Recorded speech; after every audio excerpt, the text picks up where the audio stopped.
Hi, Tom from Blue Tinted Glass here. Just thought I'd do a quick review of the game. Different location now, moved house. I'm in the loft, so got myself a little nice little area set up to all get in there. Won't be long before we're back to live stream with locks and hopefully do some watch-alongs at some point, so looking forward to that as well. Yeah, what a performance, what a result in the end. You know, wasn't the perfect performance, and it was a groundhog day in the second half that is, you know, we didn't perform as well as we did in the first half, but look, we'll take the win, and it's something that I think the boys needed. We need to start getting this confidence and getting back-to-back wins. It's been too long since we've done that, in my view. So it's good to get the back-to-back wins and hopefully push up the table a little bit. Still very dubious to say where we're going to finish, especially with the 9 points deduction to come. But, you know, if that does come, you know, at the moment, that'll drop us to what I think is 4 or 5 places above, just about 4 places above the relegation zone, maybe 3 holes. But at the end of the day, look, there's a long way to go season. There's a lot's going to change. Going into the game, obviously, a very dubious how Leicester were going to get on against a Stoke team who I think were 3rd or 4th in the division before we kicked off, and have been playing very well this year. Let's not get wrong. Stoke have played some very good football this year and had some very good results, considering this was a Stoke side last year who were fighting relegation battle, and, you know, Mark Robbins did a cracking job to turn it around there. Obviously, a couple of changes for Leicester going into the game. Well, Faz obviously came in at centre-half for the injured Ben Nelson. Oliver Skip came back into the team, and Mavididi returned, and it was good to see Mavididi back on the pitch and flying up the wing again.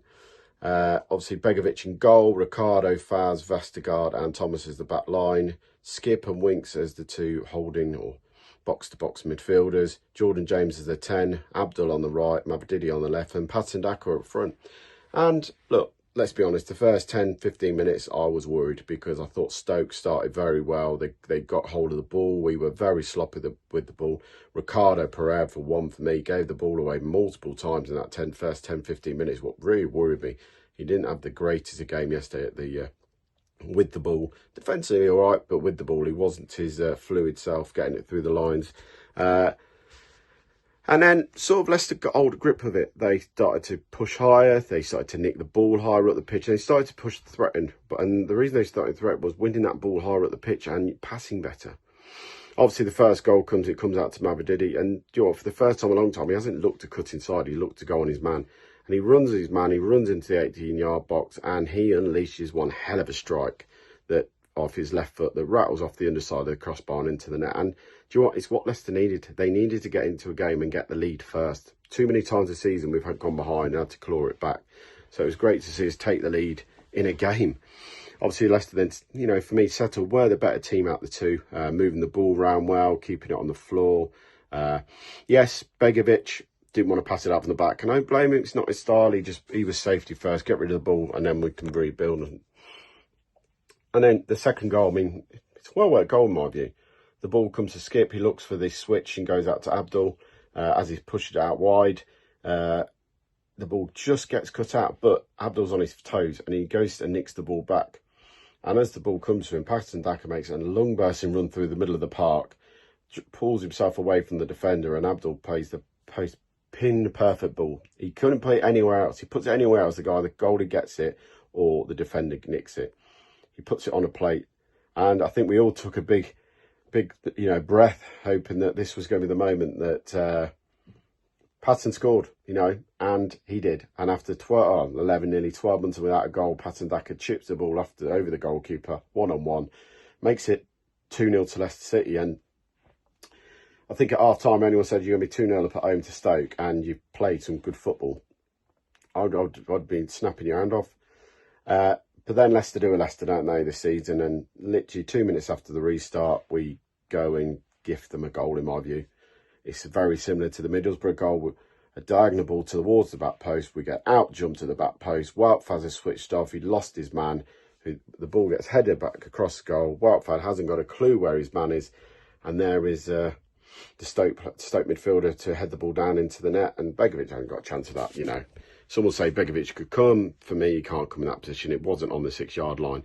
But for me, defensively, the defenders have got to be winning headers there. It's something I've said all season. It worries me. Our defence don't seem to win things at corners or free kicks. And, you know, that was from open play, just a ball chucked towards the back post. And we just don't win the first header. But the problem is, that if you don't win the first header, you've got to react to the second one. And for me, Wout Faz just let his man go. and, you know, they score. Then it's backs to the wall, and the performance was awful in the second half. It was a gritty performance, but to be honest, it was a performance full of fight, a bit of hunger, a bit of desire to win that game.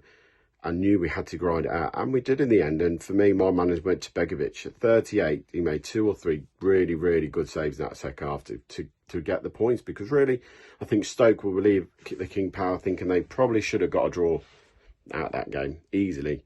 They could have nicked all 3 points if they wanted to, their chances they had in the second half. And look, it was a massive 3 points. It was a massive 3 points to Leicester. It's what they needed.